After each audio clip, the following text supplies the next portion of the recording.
bagaimana butuhnya manusia dengan naungan Allah Subhanahu wa taala, dan subhanallah disebutkan ada 7 golongan di sini yang mereka akan mendapatkan naungan Allah Jalla wa ala ketika manusia sedang mengalami kesusahan, ia sedang mengalami penderitaan, menunggu dihisab oleh Allah Subhanahu wa taala. Golongan yang pertama, Bapak-bapak, Ibu-ibu yang rahmati oleh Allah Subhanahu wa taala, yaitu al-imamul adil. Al-imamul adil, seorang pemimpin yang adil. Para ulama mengatakan, mengapa golongan ini disebutkan pertama kali? Ayo, mengapa golongan ini disebutkan pertama kali? Karena subhanallah, seorang pemimpin kalau dia berlaku adil, maka dia akan memberikan manfaat yang sangat luas kepada masyarakat.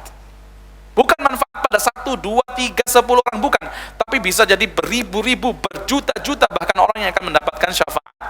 Ya, maknanya syafaat di sini adalah kebaikan, entah itu syafaat berupa kemudahan ketika di dunia, ketika seorang pemimpin itu berlaku adil. Maka para ulama mengatakan dari ke-7 golongan ini yang paling afdol adalah golongan yang pertama. Ya, golongan yang pertama al-imamul adil. Kemudian yang kedua, ya, yang akan mendapat naungan Allah Subhanahu wa taala, yaitu syabun nasya'a bi'ibadatillah, seorang pemuda yang tumbuh beribadah kepada Allah Subhanahu wa taala. Ya, pemuda, karena biasanya pemuda itu memiliki angan-angan yang panjang, masih muda, masih 25 belum 30, masih bisa ini, pasti pengen menaklukkan dunia. Kan gitu ya. Biasanya pemuda itu turun dari, kalau apalagi yang suka hiking, naik gunung, betul nggak sih? Baru turun sudah bikin list, gunung mana lagi yang mau didaki. Masya Allah. Habis waktunya buat itu saja. Menaklukkan dunia. Kan my life is my adventure. Masya Allah. Hidupku adalah pertualangan. Nah, kalau pertualangannya ini diisi dengan ibadah, Masya Allah. Tapi berapa banyak yang dia cuma peduli sama pertualangannya itu saja. Salatnya, wallahu ta'ala alam. Bacaan Qur'annya, ya belum tentu. Qur'annya ditinggal di rumah, dia berangkat juga belum tentu, dia nggak hafal Qur'an juga, betul nggak? Maka ketika pemuda, yang biasanya mayoritas mereka itu notabene memiliki angan-angan yang sangat panjang, kok subhanallah, ini ada seorang pemuda yang keluar masuk masjid, ya ibadah kepada Allah, maka ini sangat luar biasa. Kemudian, ini, pemuda yang tumbuh beribadah kepada Allah Subhanahu wa ta'ala, Masya Allah ya, yang duduk di majelis ta'lim, mungkin dia memiliki kesibukan di sekolah, tetap kemudian balik ke rumah baca Al-Quran, mushafnya, sholat tidak pernah ketinggalan, maka ini sangat luar biasa. Ya, ini pemandangan yang langka saat ini ya, pemandangan yang sangat langka. Kemudian yang ketiga yaitu warajulun qalbuhu mu'allaqun fil masajid, seseorang yang hatinya itu bergantung, terpaut dengan masjid. Ini di sini urutannya ketiga ya. Yang pertama imam yang adil, yang kedua pemuda yang tumbuh berkembang beribadah kepada Allah, yang ketiga warajulun qalbuhu mu'allaqun fil masajid, seorang yang hatinya terpaut dengan masjid. Yang dimaksud hati terpaut dengan masjid ini bukan aktivitasnya semua di masjid, bukan. Makan, tidur, mandi, itu di masjid, enggak. Tapi orang yang memiliki aktivitas kegiatan di luar masjid, tapi hatinya itu pengen segera kembali kepada masjid untuk melaksanakan ibadah, ya. Jadi memiliki kesibukan, misalnya dia bekerja, tapi ketika dengar azan langsung datang ke masjid untuk melaksanakan sholat lima waktu. Dan yang dipuji dalam Al-Quran, ibu-ibu, itu bukan orang yang menghabiskan waktunya di masjid, bukan. Tapi yang dipuji dalam Al-Quran, orang yang punya bisnis, perdagangan, perniagaan, tapi bisnisnya itu tidak melalaikan dia daripada mengingat Allah Subhanahu wa ta'ala. Bahkan setelah melaksanakan kewajiban berupa sholat, kita diperintahkan untuk bertebaran di atas muka bumi ini untuk mencari karunia Allah. Di dalam surah Al-Jumu'ah, ayat yang ke-10, Allah mengatakan فَإِذَا قُضِيَتِ الصَّلَاةُ فَانْتَشِرُوا فِي الْأَرْضِ. Kalau sholat selesai, maknanya kita sholat di masjid, selesai, maka apa perintah Allah? Bertebaranlah kalian di atas muka bumi ini, carilah karunia Allah, ya. Kemudian yang keempat, golongan yang keempat ya, ini golongan ketiga. Golongan yang keempat, warajulani tahabba fillahi ijtama'a alaihi wa tafarraqa alaihi. Dua orang yang hatinya ya saling cinta karena Allah Subhanahu wa taala. Ini golongan yang keempat. Iya, itu juga golongan yang keempat.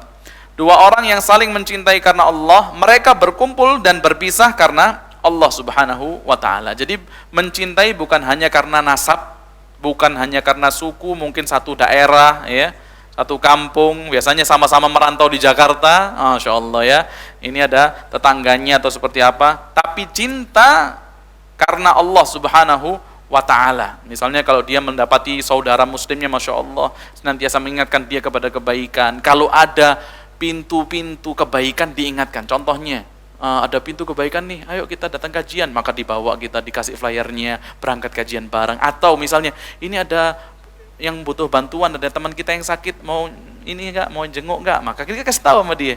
Maka kita berangkat untuk menjenguk teman kita tersebut. Maka kalau ada kebaikan, pasti dia buka pintu buat kita, mengingatkan kita untuk melaksanakan kebaikan. Masya Allah ya. Contohnya lagi, ini ada butuh donasi nih, contohnya ini rumah Al-Hujjah, ini rumah dakwah ini kan ya, butuh untuk misalnya donasi supaya bisa melanjutkan sewanya, dalam artian di sini terdapat banyak kegiatan kaum muslimin ya, kegiatan kajian, nanti ada sholat tarawih dan lain sebagainya. Maka Masya Allah diingatkan, ayo mau nyumbang enggak? Ya, jadi mudahlah untuk kemudian sama-sama melaksanakan ketaatan kepada Allah Subhanahu wa taala.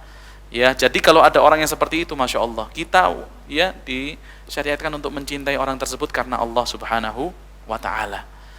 Kemudian yang berikutnya, di antara golongan yang nanti akan mendapatkan naungan Allah Subhanahu wa ta'ala, yaitu warajulun, seorang laki-laki. Ini juga bisa kita katakan seorang wanita, kan gitu ya.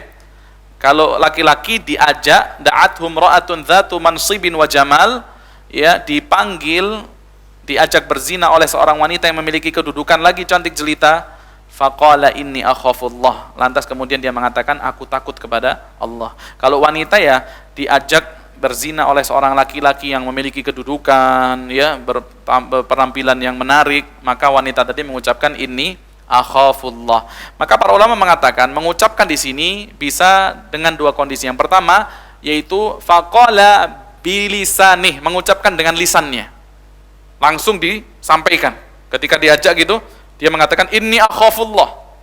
Jadi yang merasa diberikan apa? Diberikan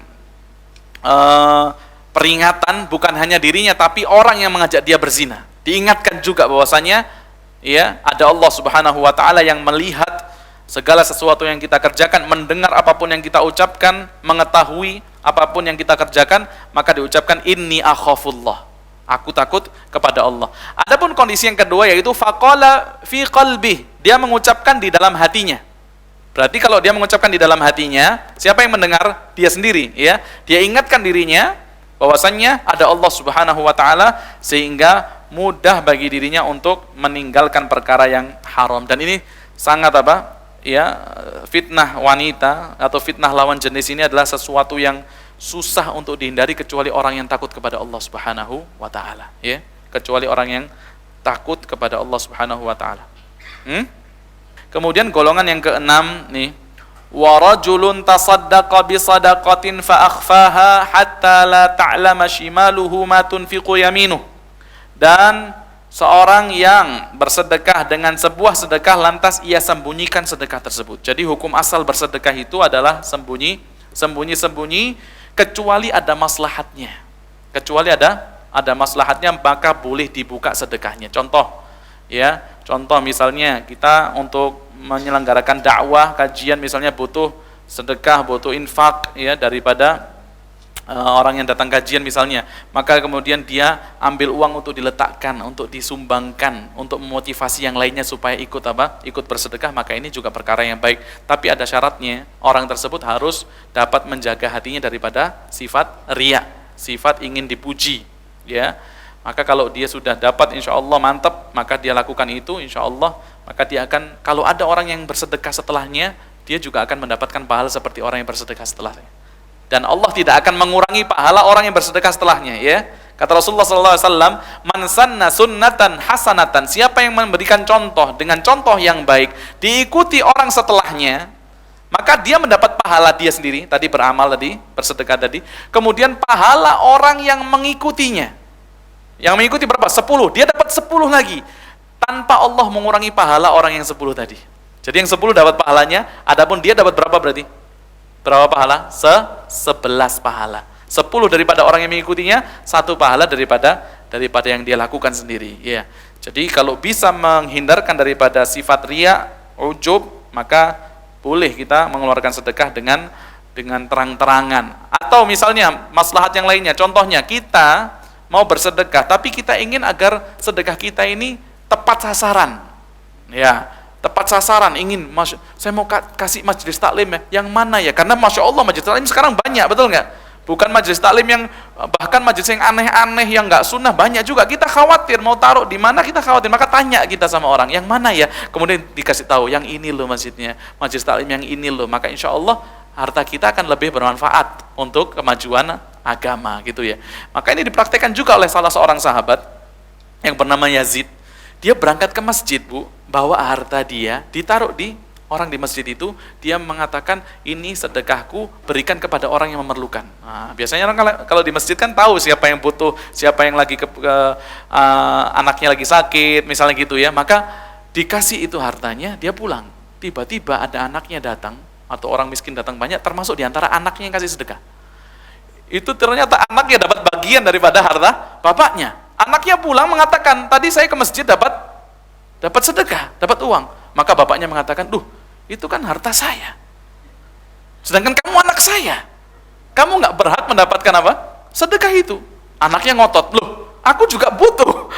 Ya, aku juga butuh. Nggak bisa, aku juga berhak ini. Kata bapaknya, nggak bisa, kamu nggak berhak, mana duitnya? Rebutan lagi bapak sama anak ini. Maka kemudian berdua ini berangkat menemui Rasulullah. Kemudian untuk minta hukumnya bagaimana ya? Minta agar Rasulullah menjadi hakim di antara mereka. Maka Rasulullah mengatakan, laka ma akhadta ya ma'an, laka ma akhadta ya Yazid, walaka ma nawaita ya ma'an. Engkau wahai Yazid, anaknya ya, itu engkau mendapatkan apa yang kamu ambil. Maksudnya apa? Yang bagian tadi udah itu buat kamu. Dan wahai ayah, engkau mendapatkan apa yang kamu niatkan. Nah, jadi niatnya apa? Tetap dapat, meskipun yang mendapatkan itu anaknya, dan yang ngambil ya sudah itu berhak. Itu diantara maslahat yang dapat diraih ketika seseorang mungkin mengumumkan sedekahnya. Termasuk diantaranya, ya, misalnya untuk para ulama mengatakan, adapun sedekah wajib. Sedekah wajib itu apa? Zakat mal, ya, itu mustahab untuk diberikan kepada misalnya seseorang yang kalau dia keluarkan, orang ini tahu ini zakat wajibnya, supaya dia tidak dituduh tidak mengeluarkan zakat yang wajib, menghindari tuduhan manusia ya ketika itu dia tidak mengeluarkan yang wajib. Maka misalnya kita datang ke masjid, ini sedekah, ini zakat mal saya ya, kita tunjukkan seperti itu ya, supaya tidak terjadi fitnah orang kemudian mengatakan kita tidak mengeluarkan zakat wajib kita. Adapun selain itu, maka mustahabnya itu dikeluarkan dengan sembunyi-sembunyi ya. Dengan sembunyi-sembunyi itu bisa lebih menjadikan hati kita tenang, tentram ya, dan kita lebih ikhlas ya, lebih ikhlas insyaallah. Kemudian yang terakhir ya, yaitu warajulun dzakarallaha khalian fafadat ainah. Seseorang laki-laki, masuk juga perempuan ya, nggak mesti laki-laki, masuk juga wanita di sini. Dzakarallaha khalian, yang mana dia mengingat Allah dalam keadaan sepi, fafadat ainah, maka kemudian matanya melinangkan air mata, meneteskan air mata. Karena orang nangis itu kan macam-macam ya, pernah saya jelaskan di sini ya, Ibnu Qayyim al-Jauzi mengatakan nangis itu macam-macam. Ada yang disebut dengan bukaul muwafaqah, tangisan karena melihat orang nangis ya. Biasanya kalau ke masjid sholat berjamaah imamnya nangis, kita pengennya bawanya apa? Nangis ya. Tapi ditanya, kenapa nangis tadi? Ya pokoknya pengen nangis lah, sedih banget hati itu ya, kayak gitu ya. Padahal kita nggak tahu ayat yang dibaca maknanya apa, seperti apa, berbicara tentang apa. Tapi kalau kita sudah bisa sendirian kemudian nangis, Masya Allah itu ya. Karena berapa banyak orang yang rame bisa nangis, sendirian malah nggak bisa nangis. Ini kan kesian ya. Dia ketika rame sholat berjamaah dia bisa nangis, ketika kajian mudah untuk nangis. Tapi ketika sendirian dia nggak mampu untuk nangis, maka ini musibah ya. Bisa jadi mungkin ya keikhlasannya dipertanyakan. Jadi manusia ketika itu macam-macam keadaannya. Makanya al-jaza'u min jinsil amal, balasan itu sesuai dengan kadar perbuatan manusia.